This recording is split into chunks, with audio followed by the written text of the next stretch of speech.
Yates, and we have Field Yates joining us to chat. Field, thanks so much for making the time. Yeah, I mean, the NFL has done an incredible job. I give the league a lot of credits under the guidance of Roger Goodell in terms of the continued efforts to support anybody who has served in this country, active, past, present, future, you name it.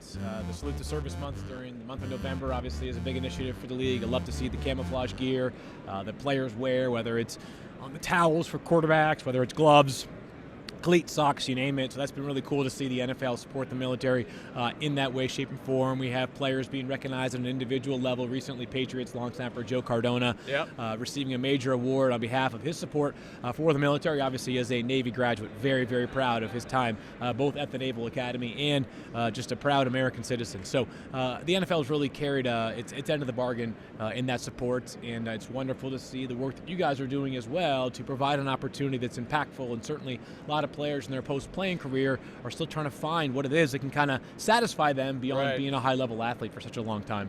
Yeah, no, it's really interesting. I mean, that concept of you've done something for so long, you're in it so deeply. You know, in the military, you're kind of surrounded by this mission, right? And you're focused on supporting and defending the Constitution.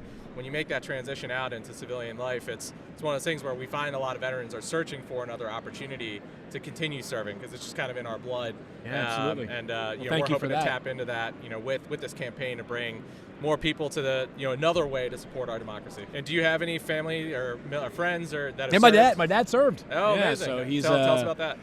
My dad was actually born in Hawaii before Hawaii was a state, but moved to the D.C. area, and so he ended up serving the Marines for several years after college, and it's an important part of his life. We don't necessarily reflect every single day and talk through it all. And there's some, there's different experiences that can, be more difficult to talk about, and others that maybe are a little bit easier to sort of look back upon. But it brought him to some interesting places around the country.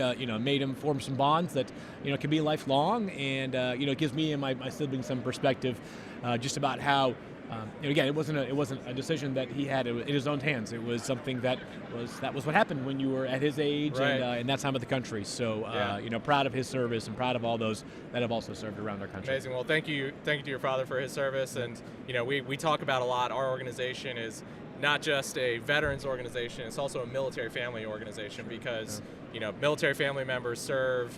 As much alongside the people who wear the uniform. It's so incredibly important to have that support, both when you're wearing the uniform as well as after. So appreciate that from you as well. I appreciate what you guys are doing here. Very impressed by the vote. So this is just the beginning, but I can't wait to see what happens going forward and making a major impact. Vote, volunteer, support those that do.